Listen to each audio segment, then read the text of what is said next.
Hello friends, welcome to Day Trader Telugu and good evening. Sensex 227 points gain అయ్యి 78,699 దగ్గర close అయితే Nifty 63 points gain అయ్యి 23,813 దగ్గర close అయింది. వెరస్ బ్యాంక్ నిఫ్టీ 141 పాయింట్స్ గెయిన్ అయ్యి 51,311 దగ్గర క్లోజ్ అయింది. ఫ్రెండ్స్, నిన్నటి మార్కెట్ అనాలిసిస్ అయిపోయిన తర్వాత నేను ఈ మధ్య కాలంలో విన్న సాడ్ న్యూస్, కొత్త షాక్ కి గురి చేసిన న్యూస్, మన్మోహన్ సింగ్ గారి మన మధ్యలో లేరన్న వార్త. ఇది చాలా మందికి పర్టికులర్ గా 20s లో అండ్ 25s లో ఉంటున్న వాళ్ళకి మన్మోహన్ సింగ్ గారు ఏం చేశారు, ఏదో ఒక పాయింట్ ఆఫ్ టైమ్ లో ఆర్బీఐ గవర్నర్ గా ఉన్నారు, తర్వాత మన ఇండియాకి ప్రైమ్ మినిస్టర్ గా చేశారు. ఏముంది, తనని వెనక్కి పెట్టి సోనియా గాంధీ గారు కదా మొత్తం రూల్ చేసింది, మన్మోహన్ సింగ్ గారు ఏం చేయలేదు, తను సైలెంట్ ప్రైమ్ మినిస్టర్ అని తన మీద ఎన్నో వాదనలు నెగిటివ్ గా ఎన్నో రకాలుగా మీడియాలో వార్తల్ని విన్న జనరేషన్ 90s కిడ్స్ కానివ్వండి, తర్వాత 2000 కిడ్స్ కానివ్వండి, వాళ్ళందరికీ తెలియాల్సిన విషయం ఏంటంటే ఈ సైలెంట్ గా కనిపించే మనిషి బ్యాక్ మన ఇండియా భవిష్యత్తు, ఇప్పుడు మనం వాడుతున్న వస్తువులు, మనం చూస్తున్న ఈ మొత్తం ఫ్యూచర్ అంతా కూడా ఆ పాయింట్ లో తను చూశారు కాబట్టి ఇవాళ మనం వాటిని ఎంజాయ్ చేయగలుగుతున్నాం. నేను తను నడుస్తున్న స్లోగా నడుస్తున్న ఒక్కొక్క స్టెప్ వేస్తున్నది కానీ, తను సింపుల్ గా మాట్లాడే స్టేట్మెంట్స్ కానీ, తను చేసే స్టేట్మెంట్స్ చాలా సింపుల్ ఉంటున్నా క్లియర్ గా మాట్లాడగలుగుతున్న విధానం కానీ, ఇవన్నీ మనకి చాలా నార్మల్ అనిపిస్తాయి. ఒక పవర్ఫుల్ లీడర్ లా బయటకు వచ్చి ఏదేదో మాట్లాడి మొత్తం జనాల చేత చప్పట్లు తను కొట్టించలేకపోవచ్చు, కానీ తన చేతలతో మొత్తం మన ఇండియన్స్ ని ఇతర దేశాల కిందకి వెళ్లకుండా పైకి తీసుకొచ్చి నిలబెట్టిన వ్యక్తి. తన గురించి ఒక్క 2 మాటలు మాట్లాడుకొని మార్కెట్ అనాలిసిస్ లోకి వెళ్దాం. ఎవరైనా స్కిప్ అవ్వాలనుకుంటుంటే డైరెక్ట్ గా ఈ పాయింట్ కి వెళ్ళొచ్చు. అండ్ తనని మీరు గుర్తు పెట్టుకోవాల్సి వస్తే చాలా వేస్ లో గుర్తు పెట్టుకోవాలన్నమాట.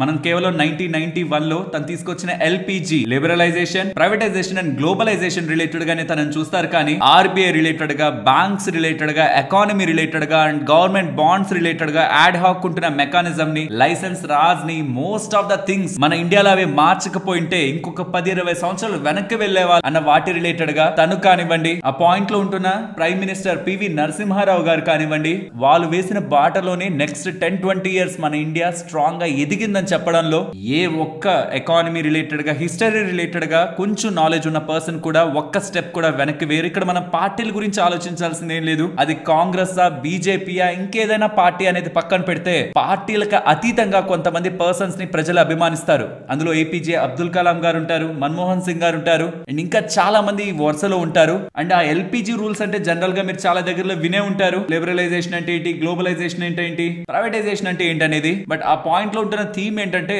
కరెక్ట్ గా 3 వారాలకే మన దగ్గర ఉంది డబ్బులు, ఆయిల్ ఇంపోర్ట్స్ ని తీసుకోవడానికి ఫారెన్ రిజర్వ్స్ అంతే ఉన్నాయి. అలాంటి టైంలో ఎవరైనా ఏం చేస్తారంటే ఇంపోర్ట్స్ రిలేటెడ్ గా రిస్ట్రిక్షన్ పెట్టేస్తారనమాట. ఇంకా బయట ఫారెన్ దేశాల నుంచి ఇండియాకి వస్తువులు ఇంపోర్ట్ చేసుకుంటే మన రిజర్వ్స్ అయిపోతాయి, ఇంపోర్ట్ ని ఇంకా రిస్ట్రిక్ట్ చేస్తారు. కానీ వీళ్ళు డేర్ గా స్టెప్ వేసి ఇంపోర్ట్స్ ని ఫ్రీ చేసేశారు. ఎవరైనా ఏ వస్తువైనా ఇతర దేశాల నుంచి ఇండియాలోకి ఇంపోర్ట్స్ తీసుకురావచ్చు అని చెప్పారు. ఇది యాక్చువల్ గా డేర్ స్టెప్. ఇలా చేస్తే డిజాస్టర్ అయ్యే ఛాన్స్ ఉంటున్నా, ఎంతో నాలెడ్జ్, ఎంతో ఎక్స్పీరియన్స్ ఉంటే కానీ, థియరిటికల్ నాలెడ్జ్ కాదు ప్రాక్టికల్ నాలెడ్జ్ ఉంటే కానీ ఇంపోర్ట్స్ ని ఈజ్ చేస్తూ మన ఇండియాని ఫారెన్ మార్కెట్స్ కి ఓపెన్ చేశారు. దాంతో చాలా కంపెనీస్, ఇప్పుడు మీరు వాడుతున్న most of the foreign goods కానివ్వండి, ఇవన్నీ కూడా ఒకప్పుడు ఇండియాలోకి రావాలంటే భయపడేవి. అండ్ చాలా కంపెనీస్ ఇండియాలోంచి బయటకు వెళ్ళిపోయాయి. లైసెన్స్ రాజ్, ఇక్కడ ఏదైనా స్టార్ట్ చేయాలనుకుంటున్నా దానికి రిస్ట్రిక్షన్స్ అంత స్ట్రాంగ్ గా ఉండేవి, వాటన్నిటిని పక్కకు తీశారు. అండ్ గవర్నమెంట్ కూడా ఒకప్పుడు తనకు ఎంత డబ్బులు కావాలంటే దానికి సంబంధించిన బాండ్స్ ని ప్రింట్ చేసేసి బ్యాంక్స్ తీసుకోవాల్సిందే అనమాట. బాండ్స్ అంటే bonds in the sense treasury bills, దీన్ని యాడ్ హాక్ అనేవాళ్ళు, దాన్ని కూడా తనే పక్కకు తీశారు. అండ్ మీరు బ్యాంక్స్ రిలేటెడ్ గా సిఆర్ఆర్, ఎస్ఎల్ఆర్ రిలేటెడ్ గా రూల్స్ చూస్తూ ఉంటారు కదా, ఆ రూల్స్ ని తనే దగ్గరుండి ఇలా ఫ్రేమ్ చేయాలని ఇలా చెప్పి మరీ ఫ్రేమ్ చేయించిన పర్సన్ తను. 1991 బడ్జెట్ రిలేటెడ్ గా ఆ సమావేశాలు కానివ్వండి, ఆ మధ్యలో జరిగిన డిస్కషన్స్ కానివ్వండి, అప్పటి పేపర్స్, అప్పటి ఆర్టికల్స్ ని మీరు చూసారంటే అప్పుడు మన ఇండియా పొజిషన్ ఎలా ఉంది, ఇప్పుడు ఎంతకి ఎదిగింది అన్నది మీకు అర్థమవుతుంది. అండ్ ఇప్పటికీ చైనా చేయలేకపోతున్నది, వాళ్ళ కరెన్సీ రిలేటెడ్ గా ఫ్రీ మార్కెట్ కి వదలలేకపోవడం. మన ఇండియా అప్పుడే ఆ 1990s టైంలోనే మన్మోహన్ సింగ్ గారి నేతృత్వంలో ఫ్రీ కరెన్సీకి, అంటే బయట ఉంటున్న మార్కెట్ ఫ్లక్చుయేషన్స్ తో మార్కెట్ డిసైడ్ చేస్తున్న కరెన్సీకి మనం మూవ్ అవడం జరిగింది. స్టిల్ ఇంకా అది చైనా చేయలేకపోయింది. సో ఆ పాయింట్ లో స్కూల్స్, కాలేజెస్ లో ఉంటుంటాం మనమంతా, పెద్దగా తన రిలేటెడ్ గా ఐడియా కూడా ఉండదు. బట్ నేను ఎదుగుతున్న ప్రాసెస్ లో అసలు ఏం జరిగింది, గతంలో మన పరిస్థితి ఎలా ఉండేది, దాన్ని మార్చిన వ్యక్తులు ఎవరైనా చూస్తున్నప్పుడు మాత్రం మన్మోహన్ సింగ్ గారు మనకు కనిపిస్తారు. చాలా టైం వరకు ఆర్బీఐ గవర్నర్ గా ఉండి, తర్వాత ప్రైమ్ మినిస్టర్ గా ఉండి, యూజువల్ గా చిన్న పొజిషన్స్ లో ఉంటున్న వాళ్ళకి ఇప్పుడు వేల కోట్ల ఆస్తులు ఉండుంటాయని మీరు వింటూ ఉంటారు. బట్ 2013 లో ఎలక్షన్ కమిషన్ ఆఫ్ ఇండియా వాళ్ళకి తను ఇచ్చిన అఫిడవిట్ లో తన ఆస్తుల విలువ, ఫిక్స్డ్ డిపాజిట్స్ లో తనకుంటున్న మూవబుల్, ఇమూవబుల్ ప్రాపర్టీస్ ఒక విలువ ఎంత అనేది ఇక్కడ మీరు స్క్రీన్ మీద గమనించవచ్చు. కాబట్టి వార్త వినగానే గతంలో తను చేసిన పనులంతా ఇండియాకి గుర్తున్నాయి కాబట్టి తను మన మధ్య లేరు అనే వార్త రాగానే నెక్స్ట్ 7 days పాటు దేశవ్యాప్తంగా సంతాపాన్ని తెలపడానికి డిక్లేర్ చేస్తూ ఇవాళ అన్ని గవర్నమెంట్ ప్రోగ్రామ్స్ ని గవర్నమెంట్ ఆఫ్ ఇండియా క్యాన్సిల్ చేసుకొని కేబినెట్ మీటింగ్ అయితే ఇవాళ 11 AM కి తన కోసమే కండక్ట్ చేయడం జరిగింది. అండ్ ఫైనలీ మనం వింటూ ఉంటాం కదా ఈ మాట, దేశం అంటే మట్టి కాదు, దేశం అంటే మనుషులు అని. బట్ కొంతమంది మనుషులు ఎంటైర్ దేశానికి సంబంధించిన భవిష్యత్తు బాటను వేస్తుంటారు. అందులో మన్మోహన్ సింగ్ గారు మొదటి వరుసలో ఉంటారు. తను మన మధ్య 92 సంవత్సరాల వయసులో ప్రశాంతంగా మన మధ్యలో నుంచి వెళ్లిపోతూ ఉండడం మనకి తీరని లోటునైతే కలిగిస్తుంది. మనిషిగా మన మధ్య లేకపోయినా తన ఆదర్శాలు అని తీసుకున్న డెసిషన్స్ మన ఇండియాని ఫర్దర్ గా ప్రపంచంలోనే స్ట్రాంగెస్ట్ నేషన్స్ లో ఒకటిగా నిలబెడుతుందని ఆశిస్తూ మన్మోహన్ సింగ్ గారికి మనం అంతా కూడా నివాళులు అర్పించాలి. నెక్స్ట్ మన మార్కెట్స్ రిలేటెడ్ గా మాట్లాడుకోవాలంటే ఫస్ట్ రూపీ గురించే మాట్లాడుకోవాలి. రీసెంట్ డేస్ లో మీరు గమనిస్తూ ఉంటే రూపీ స్లోగా డిప్రిషియేట్ అవుతూ 85 అబోవ్ దగ్గరగా వచ్చేసింది. ఇవాళ ఏకంగా 85.85 వరకు కూడా మన రూపీ అనేది వీక్ అయి తర్వాత సడన్ గా కొంత పుల్ బ్యాక్ అయితే అంటే స్ట్రెంగ్ అయితే అయింది. బట్ స్టిల్ ఇక రూపీ కూడా డాలర్ కి అగైనెస్ట్ గా 85.51 గా ఉంటూ ఉండడం ఇది కూడా ఇంకా FIS కి వాళ్ళ సెల్లింగ్ ని కంటిన్యూ చేసుకోవడానికి ఒక రీజన్ గా మనకు కనిపిస్తుంది. బికాస్ విత్ రెస్పెక్ట్ టు రూపీతో పాటు వాళ్ళకి బాండ్ డీల్స్ రిలేటెడ్ గా కూడా రీసెంట్ గా సపోర్ట్ అయితే ఉంది. సో యూజువల్ గా ఈ రూపీ అనేది డాలర్ కి అగైనెస్ట్ గా వీక్ అవుతూనే ఉంటుంది. బట్ సర్టెన్ టైమ్స్ ఉంటది ఆల్ టైమ్ లోకి వెళ్ళిపోతుంది, షార్ప్ గా లోయెస్ట్ లెవెల్స్ కి వెళ్ళిపోతుంది, వీక్ గా డిప్రిషియేట్ అయిపోతుంది మన రూపీ అని కన్సర్న్స్ వ్యక్తమయ్యే టైం అది ప్రెసెంట్ సిచ్యువేషన్ లో ఇండియన్ సినారియోలో కనిపిస్తుంది. దీంతో పాటు RBI వాళ్ళు తీసుకుంటున్న కొన్ని పాలసీస్ మేబీ రేట్ కట్ చేయకపోవడం, లేకపోతే బ్యాంక్స్ రిలేటెడ్ గా CRR SLR రిలేటెడ్ గా గతంలో విధించిన కొన్ని రెస్ట్రిక్షన్స్ ఎకానమీ స్లో డౌన్ కి ప్రధానమైన కారణాలుగా ఫైనాన్స్ మినిస్ట్రీ సైడ్ నుంచి డేటా వస్తున్నట్టు కొన్ని ఫైనాన్షియల్ ప్లాట్ఫామ్స్ లో అయితే అప్డేట్స్ అయితే వస్తూ ఉన్నాయి. సో రీసెంట్ టైమ్స్ లో GDP రిలేటెడ్ గా డౌన్ సైడ్ రివిజన్స్ అయితే జరుగుతూ ఉన్నాయి. అండ్ రూపీ కూడా వీక్ అవుతుంది కాబట్టి ఎందుకు ఇలా ఇండియాలో జరుగుతుంది అన్న దానికి ఫైనాన్స్ మినిస్ట్రీ సైడ్ నుంచి ఇదంతా RBI వల్లే అన్న ఒక వాదనలో ఫైనాన్స్ మినిస్ట్రీ సైడ్ నుంచి వస్తున్నాయని ఇలా అప్డేట్స్ అయితే కనిపిస్తున్నాయి. And just now FIDA data అయితే అప్డేట్ అయింది. FIS 1323 crore కి సెల్ చేస్తున్నట్లయితే డేటా కనిపిస్తుంది. బట్ ఇవాళ నేను అబ్జర్వ్ చేస్తున్నంత వరకు చాలా లో వాల్యూమ్స్ అయితే మార్కెట్ ఇవాళ నడిచింది కాబట్టి ఈ డేటానంతా సీరియస్ గా అయితే చూడకండి. అండ్ వాళ్ళ FNO యాక్టివిటీని ఈ మధ్య కాలంలో పెద్దగా చేంజ్ చేయట్లేదు కాబట్టి నేను దీని గురించి మాట్లాడట్లేదు. అండ్ ఇవాళ out of all sectors pharma, auto best గా పర్ఫార్మ్ చేస్తుంటే metals, oil and gas, public sector, banks related గా మనకి సెల్ ఆఫ్ అయితే కనిపించింది.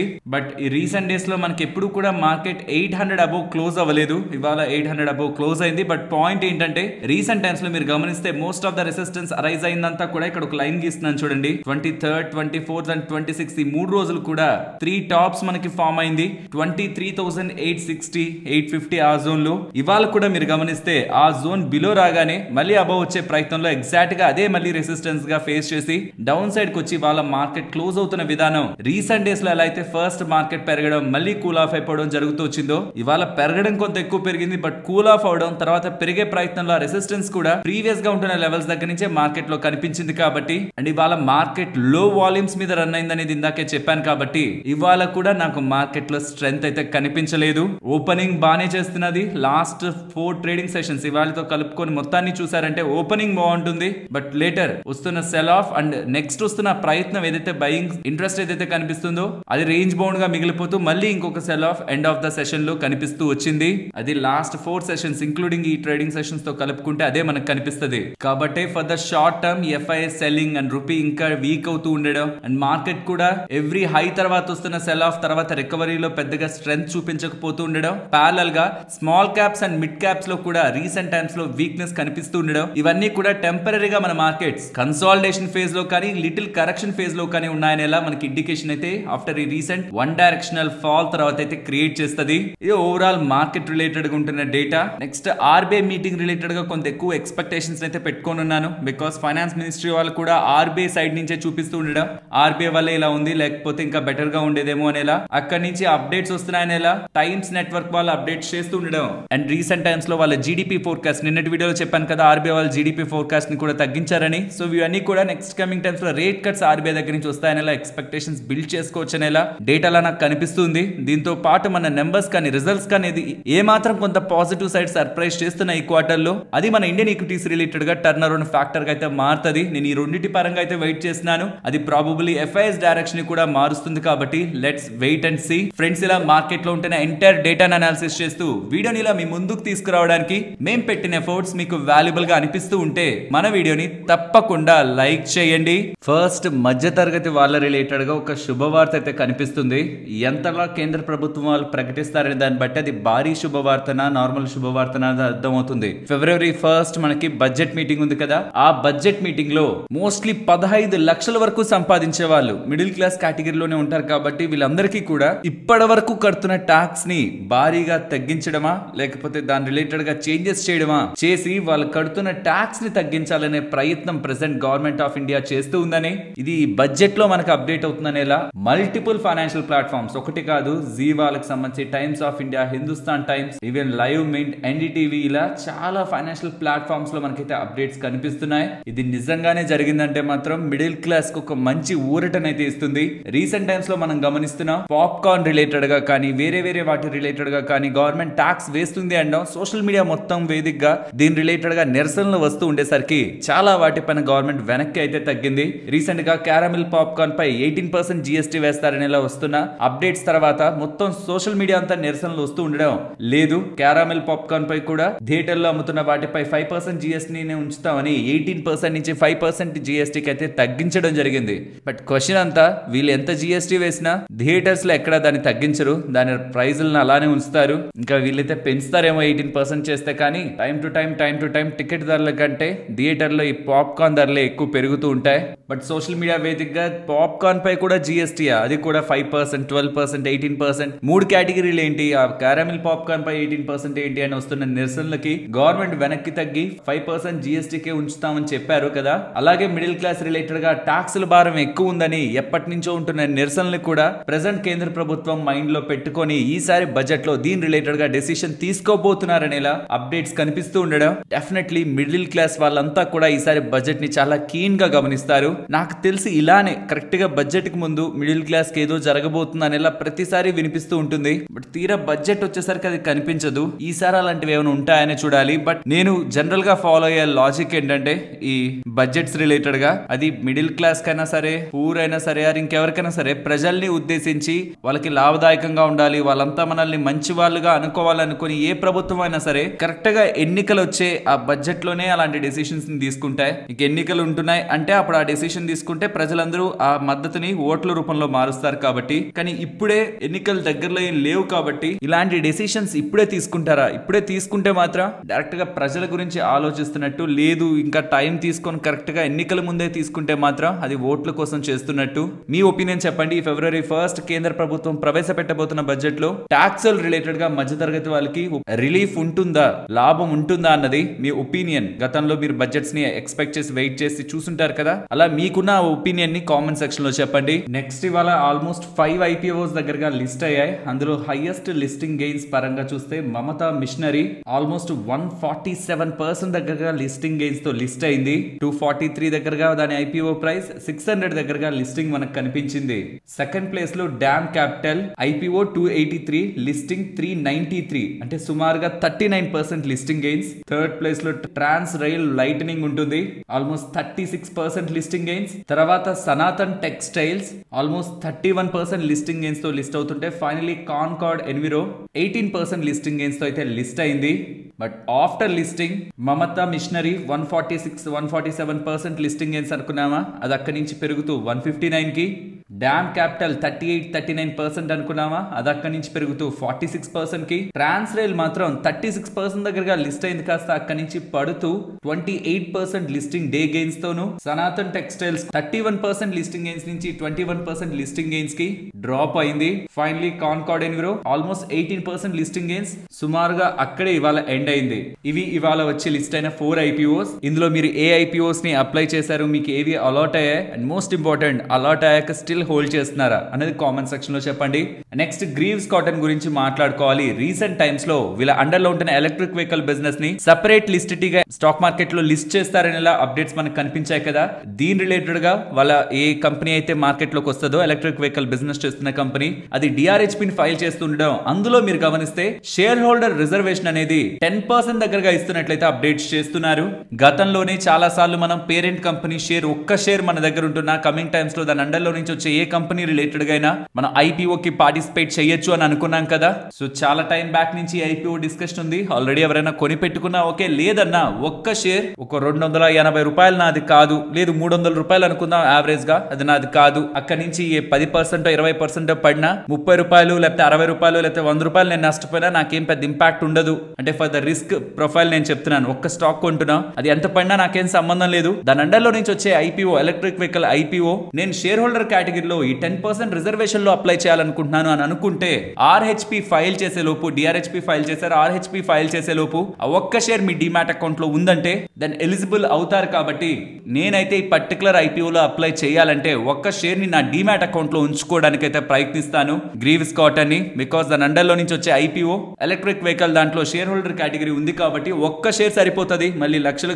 కొనాల్సిన అవసరం లేదు. ఒక్క షేర్ మిమ్మల్ని షేర్ హోల్డర్ కేటగిరీకి ఎలిజిబుల్ చేస్తుంది. ఫ్రెండ్స్, ఇలా న్యూస్ అప్డేట్స్ ని అనాలిసిస్ చేస్తూ మీ ముందుకి కంటెంట్ తీసుకురావడానికి మేం పెడుతున్న ఎఫర్ట్స్ మీకు వాల్యుబుల్ గా అనిపిస్తూ ఉంటే మన వీడియోని తప్పకుండా లైక్ చేయండి. ఫ్రెండ్స్, మన ఇండియాకి సంబంధించిన కోకో కోలా బిజినెస్ ని జూబ్లెంట్ ఫుడ్ వర్క్స్ వాళ్ళు కొనబోతున్నట్టు, దానికి గాను కోకో కోలా వాళ్ళతో ఎంఓయూని కుదుర్చుకున్నారని ఏప్రిల్ 2025 నుంచి కోకో కోలా, ఫ్యాంటా, అలా కోకో కోలా అండర్లో ఉంటున్న స్పార్క్లింగ్ ఆర్ సోడా రిలేటెడ్ గా ఉంటున్న డ్రింక్స్ ని జూబ్లెంట్ ఫుడ్ వర్క్స్ వాళ్ళు వాళ్ళ డామినోస్ లో కానీ డంకిన్ డోనట్స్ వాళ్ళ ఫ్రాంచైజెస్ లో కానీ సేల్ చేసుకోవడానికి ఎంఓయూని కుదుర్చుకుంటున్నట్లయితే అప్డేట్స్ అయితే కనిపిస్తున్నాయి. దీనికి కొంత time back almost December 12th అలా మీరు గమనిస్తే కోకో కోలాకి సంబంధించిన bottling plant HCCB, Hindustan Coca Cola beverages అనమాట. అంటే అది బాట్లింగ్ ఉంటుంది. మీరు బయట చూస్తూ ఉంటారు కదా, బాటిలింగ్ బాటిల్స్ లో మీకు కనిపిస్తూ ఉంటాయి. ఆ బాటిలింగ్ ప్లాంట్ కి సంబంధించి, ఆ బిజినెస్ కి సంబంధించి 40% స్టేక్ ని జూబ్లెంట్ భారతీయ వాళ్ళు, ఈ జూబ్లెంట్ గ్రూప్ వాళ్ళు కొన్నారు.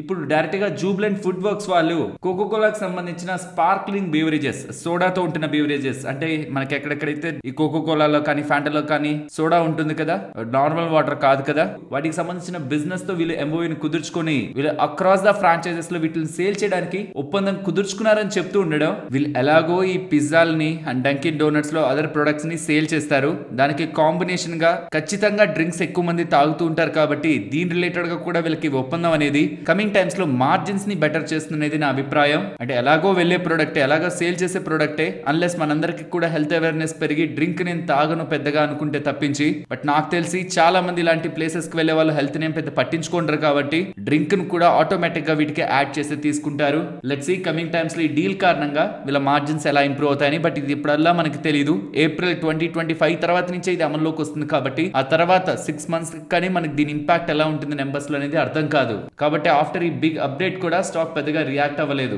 నెక్స్ట్ డిక్సాన్ టెక్నాలజీస్ గురించి మాట్లాడుకోవాలి. డిక్సాన్ టెక్నాలజీస్ అండర్ లో ఉండే Dixon electro manufacturing company Cellecor gadgets limited వాళ్ళతో పార్ట్నర్షిప్ ని ఏర్పాటు చేసుకుందని, ఇలా ఉంటున్న ఈ పార్ట్నర్షిప్ ఆర్ ఈ ఎంఓయూ తో వీళ్ళు వాళ్ళకి సంబంధించిన రిఫ్రిజిరేటర్స్ అండ్ రిలేటెడ్ కాంపోనెంట్స్ ని డిక్సాన్ టెక్నాలజీ వాళ్ళు మ్యానుఫ్యాక్చర్ చేస్తారని ఇలా అప్డేట్స్ అయితే చేస్తున్నారు. నెక్స్ట్ చాయిస్ ఇంటర్నేషనల్ గురించి మాట్లాడుకోవాలి. వీళ్ళకి సెబీ వాళ్ళ దగ్గర నుంచి ఇన్ ప్రిన్సిపల్ అప్రూవల్ అంటే గ్రీన్ సిగ్నల్ అయితే లభించింది మ్యూచువల్ ఫండ్ ని స్టార్ట్ చేసుకోవడానికి. రీసెంట్ టైమ్స్ లో చాలా మంది పేర్లు మీరు మ్యూచువల్ ఫండ్స్ లో వింటున్నారా? జిరోదా వాళ్ళు వచ్చారు, ఏంజల్ వాళ్ళు వచ్చారు, ఇప్పుడు చాయిస్ ఇంటర్నేషనల్ అంటున్నారు. అండ్ ఇంకా చాలా మందికి మ్యూచువల్ ఫండ్స్ రిలేటెడ్ గా అప్రూవల్స్ అయితే దొరుకుతున్నాయి. చాలా ఫండ్స్ అయితే వస్తాయి, మంచి కాంపిటీషన్ ఉంటుంది. నెక్స్ట్ ఇండస్ఇండ్ బ్యాంక్ గురించి మాట్లాడుకోవాలి.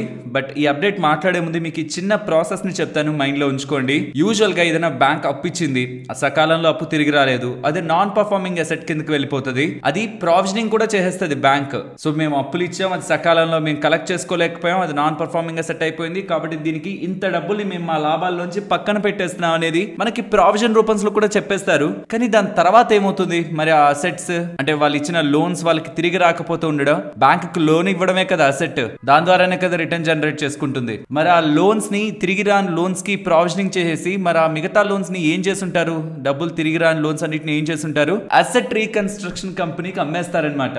అది ప్రతి బ్యాంకు చేస్తూనే ఉంటుంది. ప్రావిజన్స్ చేసేసారు కాబట్టి ఇంకా అది మార్కెట్ పట్టించుకోండదు ఆ బ్యాడ్ లోన్స్ ని. ఒకవేళ అది మంచి ధర కానీ అసెట్ రీకన్స్ట్రక్షన్ కంపెనీకి కానీ అమ్మేస్తే ఆ వచ్చేది లాభాల్లోకి యాడ్ అవుతుంది కాబట్టి అప్పుడు మార్కెట్ కొన్నిసార్లు పాజిటివ్ గా తీసుకుంటుంది. ఇక్కడ ఇండస్ఇండ్ బ్యాంక్ లో అదే జరిగింది. 1573 crores కి సంబంధించిన నియర్లీ 1600 కోట్లు దానికి సంబంధించిన మైక్రో ఫైనాన్సింగ్ లోన్స్ మొత్తాన్ని సేల్ కి పెట్టేశారు. ఎంతకు పెట్టారు అనుకుంటున్నారు? నియర్లీ 1573 crores కి సంబంధించిన లోన్స్ ని కావాలనుకున్న వాళ్ళు కొనుక్కోండి, మీరు కొనుక్కొని రికవర్ చేసుకోండి అని సేల్ కి పెట్టారు. ఆ పెట్టిన ప్రైస్ 85 crores అనమాట. ఎంటైర్ వీళ్ళ గ్రాస్ నాన్ పర్ఫార్మింగ్ అసెట్స్ వీళ్ళ MFI పోర్ట్ఫోలియోలో 2259 crore దగ్గరగా ఉన్నాయి. అందులో 1573 crore ని వీళ్ళు 85 crore కట్టి తీసేసుకోండి అని అసెట్ రీకన్స్ట్రక్షన్ కంపెనీకి ఇచ్చేస్తూ ఉండడం, వీళ్ళ నాన్ పర్ఫార్మింగ్ అసెట్స్ ని క్లియర్ చేసుకుంటూ క్యాష్ ని జనరేట్ చేసే ప్రయత్నం త్రూ బ్యాడ్ లోన్స్ చేస్తూ ఉండడం ప్రాబబ్లీ మార్కెట్ దాని వల్ల పాజిటివ్ గా తీసుకుంది. నెక్స్ట్ కొచ్చిన్ షిప్ యార్డ్ గురించి మాట్లాడుకోవాలి. వాళ్ళ స్టాక్ పెరగడానికి ప్రధానమైన కారణం వీళ్ళ అండర్ లో ఉండే సబ్సిడరీకి అదానీ వాళ్ళ దగ్గర నుంచి, అంటే డైరెక్ట్ అదానీ కాదు, అదానీ గ్రూప్ అండర్ లో ఉండే ఓషన్ స్పార్కిల్ అనే కంపెనీ దగ్గర నుంచి 450 crores ఆర్డర్ 8 టగ్స్ ఒక కన్స్ట్రక్షన్ రిలేటెడ్ గా లభించిందని అప్డేట్ చేస్తున్నారు. ఆల్రెడీ 3 టగ్స్ రిలేటెడ్ గా మ్యానుఫాక్చరింగ్ ఆల్రెడీ స్టార్ట్ అయిందట.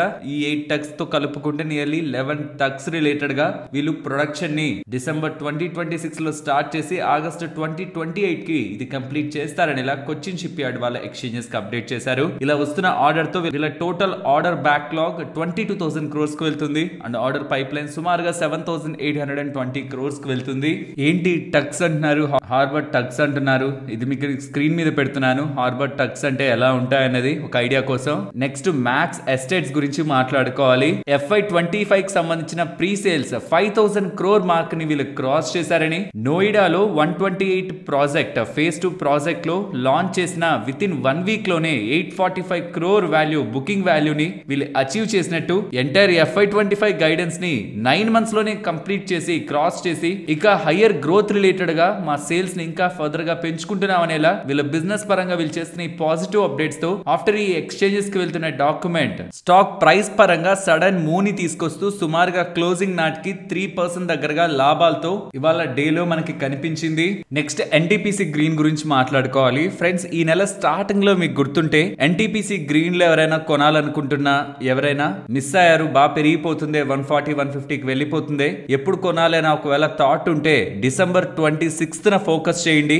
బికాస్ ఆ రోజు 1 month లాక్ ఇన్ కంప్లీట్ అవుతుందని ఇలా అనుకున్నాం కదా, అదే కారణం నిన్న సుమారుగా 6% దగ్గరగా స్టాక్ పడడానికి. బట్ నిన్నటి వీడియోలో చెప్పడంలో మిస్ అయ్యాను, నిన్న లాక్ ఇన్ కంప్లీట్ అయింది, దాని కారణంగా ఫాలో అయిందని.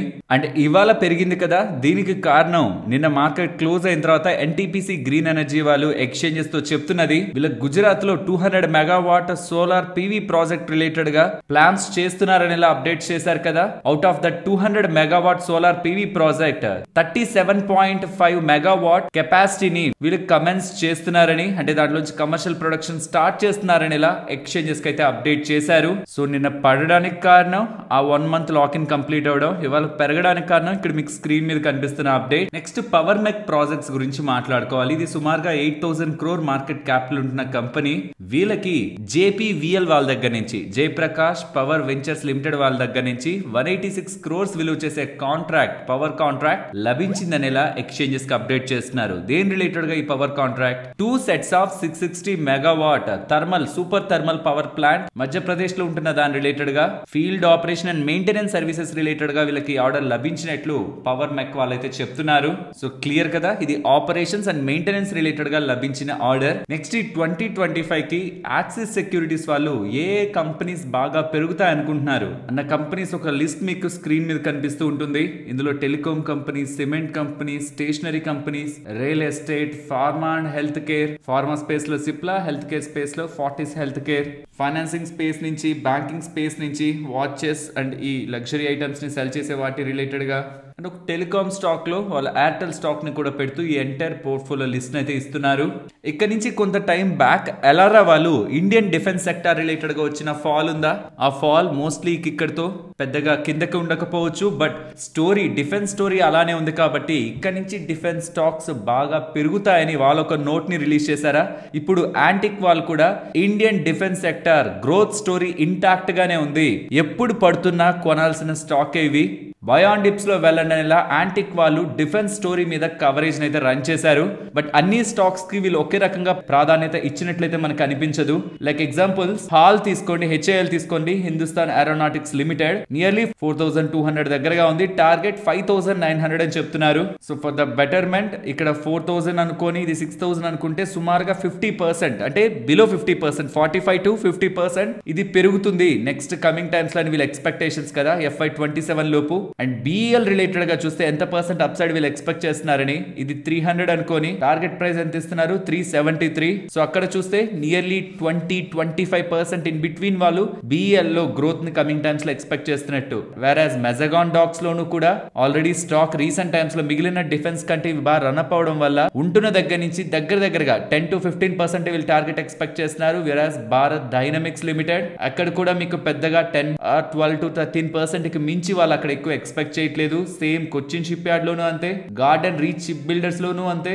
బిఎంఎల్ లో మాత్రం 20-25% గ్రోత్ ని వాళ్ళు ఎక్స్పెక్ట్ చేసినట్లు అర్థమవుతుంది. వెరాజ్ పీటీసీ ఇండస్ట్రీస్ మాత్రం అలా కాదు, నియర్లీ 50% ఏదైతే హెచ్ఏఎల్ రిలేటెడ్ గా వాళ్ళు ఎక్స్పెక్ట్ చేస్తున్నారో అంత గ్రోత్ అక్కడ మళ్ళీ పీటీసీ ఇండస్ట్రీస్ లో అయితే ఎక్స్పెక్ట్ చేస్తున్నారు. సో అల్టిమేట్ గా అన్ని డిఫెన్స్ స్టాక్స్ ఒకలా చూడట్లేదు. వీళ్ళని బట్టి చూస్తే వీళ్ళు ఎంటైర్ ఇచ్చిన నోట్ ని బట్టి కవరేజ్ ని బట్టి చూస్తే హెచ్ఏఎల్ ని పీటీసీ ఇండస్ట్రీస్ ని టాప్ లో పెట్టుకుంటూ నెక్స్ట్ వర్స్ లో బిఈఎల్ కానివ్వండి, బిఈఎంఎల్ కానివ్వండి అండ్ రెస్ట్ ఆఫ్ ద ఇక్కడ మాట్లాడుకున్న ఇతర కంపెనీస్ ని కానివ్వండి వాళ్ళు నెక్స్ట్ వర్స్ లో అయితే ఉంచుతున్నారు. సరే ఇండియన్ డిఫెన్స్ సెక్టార్ గ్రో అవ్వాలంటే మనకేమైనా పెద్దగా యుద్ధాలు జరగాలంటే మనకే యుద్ధాలు జరగాల్సిన అవసరం లేదు. అంటే మన పొరుగు దేశాలతోనే మనకి యుద్ధాలు జరిగితే కాదు మన డిఫెన్స్ స్పేస్ గ్రో అయ్యేది. ఎక్స్పోర్ట్స్ భారీగా జరిగితే మీరు ఈ షిప్పింగ్ రిలేటెడ్ గా ఉంటున్న మెజగాన్ డాక్ కానివ్వండి, కొచ్చిన్ షిప్ యార్డ్ కానివ్వండి, గార్డెన్ రీచ్ షిప్ బిల్డర్స్ కానివ్వండి, ఇవంతా ర్యాలీ అయ్యాయంటే మన దగ్గర ఉంటున్న ఆపర్చునిటీతో కాదు, యుఎస్ అండ్ ఇతర నేషన్స్ తో వీళ్ళు కుదుర్చుకుంటున్న డీల్స్ తో అనమాట. కాబట్టి ఆ ఎక్స్పోర్ట్స్ ఆపర్చునిటీ అనేది స్లోగా అన్ఫోల్డ్ అవ్వబోతుందని డిఫెన్స్ ఎక్స్పోర్ట్స్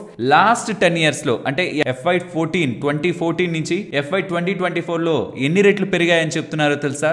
సుమారుగా 30 రెట్లు. 6.9 బిలియన్ రూపీస్ నుంచి 210 బిలియన్ రూపీస్ కి 211 బిలియన్ రూపీస్ కి పెరిగిందని అండ్ అందులో majority of contribution private space నుంచే కనిపించిందని, రెస్ట్ 40% దగ్గరగా పిఎస్యూస్ దగ్గర నుంచి కనిపించాయని, బ్రాహ్మోస్ మిసైల్స్ కానివ్వండి, ఆకాష్ రిలేటెడ్ గా ఆర్డర్స్ కానివ్వండి రీసెంట్ టైమ్స్ లో ఎక్కువగా ఇతర దేశాల నుంచి వస్తున్నాయని ఇలా అప్డేట్స్ చేస్తూ Indian defence sector story still intact గానే ఉంది. రీసెంట్ టైమ్స్ లో వచ్చిన ఫాల్ ని ఆపర్చునిటీగా చూడండి అని ఇలా యాంటిక్ వాళ్ళైతే ఒక నోట్ ని రిలీజ్ చేస్తున్నారు.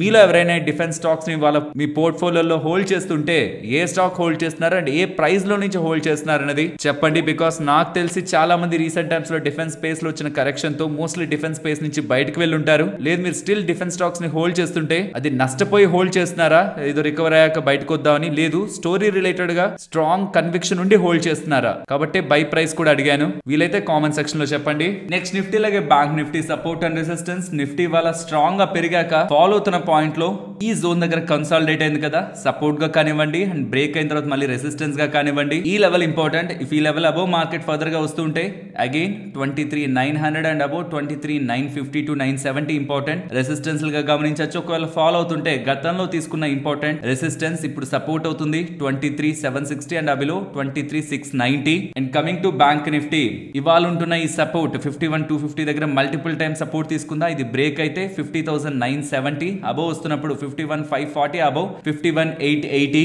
మరొక ఇంట్రెస్టింగ్ వీడియోతో మళ్ళీ మీ ముందుకు వస్తాను. అంతవరకు టేక్ కేర్, జై హింద్.